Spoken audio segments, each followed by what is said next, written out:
Hello? Hello, this is callback assist. I'm trying to reach Johanna Maynard. Press 1 to accept the callback and be connected to an agent. Press 2 to cancel this callback.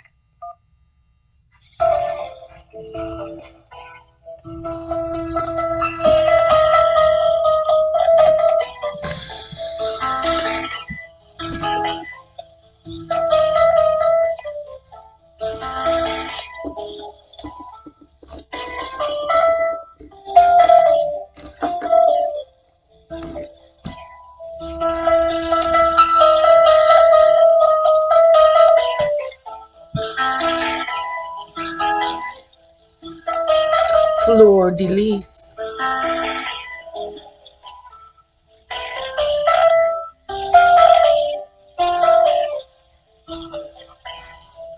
I have that on my bullhorn, by the way. Secretary of State's office, how can I help you?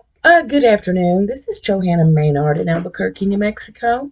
I was checking on a business license, for an LLC, and I'm unclear. I've never heard of a KLC, Kentucky Limited. Could you give me some information on that? Of course I can. So KLC is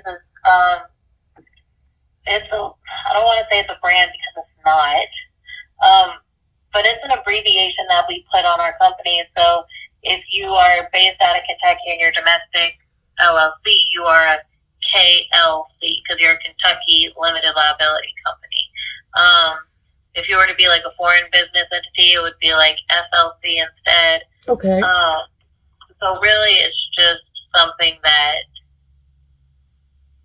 we have. What's the name of your company? The name of the company I'm referring to it's a name, Ernie Shell LLC. And then the business, the type, it says the KLC. So that was confusing for me. And also the number for that is 1236885. Yes, I have found that. So yeah, it's just saying that it's a Kentucky Limited Liability Company. Okay. When you set up an LLC in, let's say, is it required to have an EIN number? That's the tax portion of it. Uh-huh. And normally if a company is registered with the Secretary of State, it happens automatically where they're like, oh, you're registered as a business and I have this tax number. A lot of people do just use their personal Social Security number if they're a really small company and file it that way. Mm-hmm. So, but that would be a Department of Revenue question to see about questions regarding that. Okay. Yeah, I noticed they have been incorporated since October 14th of this year. Mm-hmm. See, I had done some research several months ago. The same person had an LLC in Florida with a fictitious address. The mailbox was listed in Alabama, which was 5 hours away from the fictitious business address. And the person that he had listed as a contact person, Alicia Turner, does not exist. It was somebody else totally different. Katrina McCaffrey, something like that, because I did some research on her, and then, here they go. And then I also talked to the postmaster down there in Alabama, and they weren't even registered to that box. So today I'm looking up the 198 Intermont Heights Rd, number 45, and cannot get a response at that apartment complex, nor can I find a person that exists named GWEN Sue Leopard. Right. And also Mr. Shell is currently residing in New York. Oh, so he shouldn't even technically be a domestic business. That's right, and that's what I'm trying to bring to your attention. The other thing I did several months ago when he got arrested, see, he's already been arrested several times this year. He was a former Kentucky colonel, but I contacted the Kentucky colonels, and I'm sure some other people did as well. So they have pulled his status as a Kentucky colonel. Yeah, he does not live in Kentucky at all. No, he sure doesn't. And that's why I was confused. Why didn't he open a business up in New York, LLC, where he lives, versus one in Kentucky at an address that he's never used before? See, this isn't even his address he has on file at the courts. And he has cases going on. Well, the cases were in Madison, Harlan. He got arrested in Georgia for running down the highway and wouldn't stop for the cops. Yeah.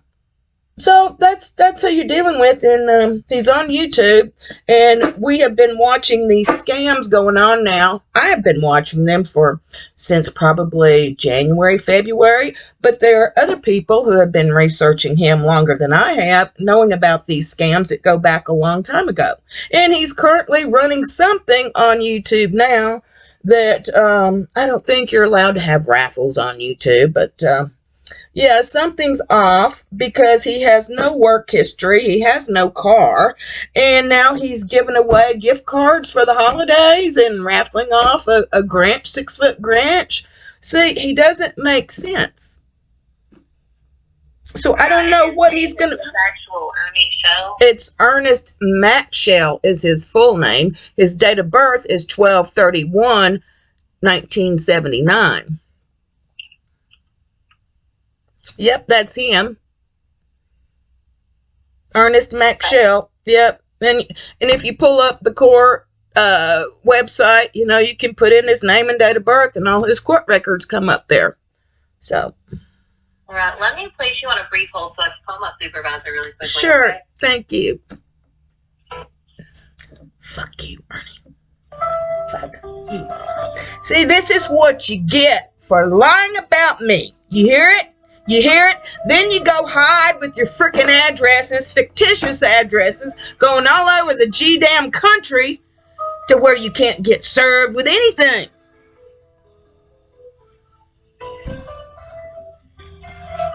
Persistence, tenacity, courage. You don't have balls, Ernie.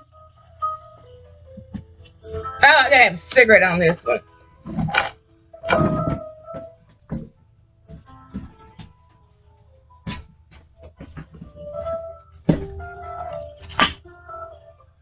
Make my day.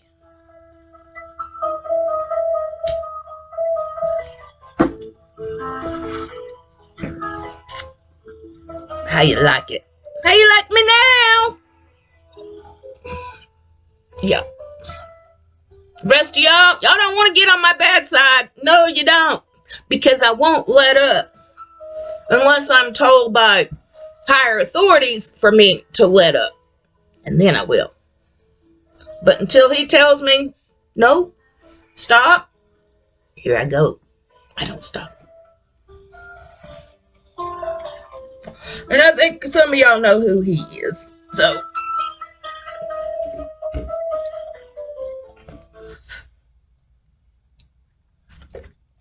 Hello? Oh, ma'am? Yes. Okay. So I did let my supervisor know about what's going on. She said she'll keep an eye out for it, but right now there's not much we can do because all we do here at the Secretary of State is maintain that business filing, and that's it. Yeah, I know that. Oh, okay.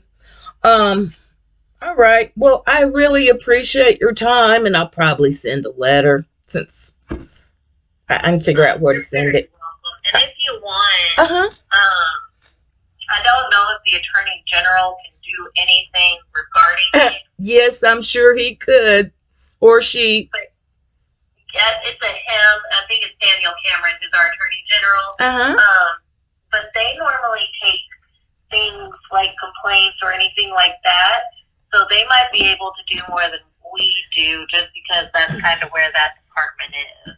Yeah, well, see, I've worked for two senators in the past, and I kind of know how it flows through there. So, yeah, that's the letter I'm referring to. See, Mr. Shell has been dodging notice of service because of slander and defamation issues that he has created on YouTube. So, until I get him served, then I guess he can run his mouth all he wants about me. So, because that's what YouTube requires is a court order of cease and desist and removal of video. So, well, YouTube is I was gonna say sketchy to say the least, but definitely, and that's why he's on there doing his little scamming deal. It appears to be allegedly. I have to say that for legal purposes. Certain types of videos, and it doesn't seem like it's his type of video. Mm-hmm. Okay, well, thank you, and have a great afternoon. You're welcome. So this registered agent, you said you're trying to send a summons. You said this one doesn't exist? It doesn't exist. The 198 Intermont Heights Rd, that address exists. It's an apartment complex, but the former Ernie Shell business out of Florida, the address doesn't exist, and he wasn't even listed on the mailbox in a different state that he had listed. So, and that one was a nonprofit. Now, this one he's got going now is for profit. So, no, it's just a way to launder money that people are using these days. So, and I wish I could help you more. I'm sorry I can't. Okay, well, thank you. I appreciate it. You're welcome. Cheers.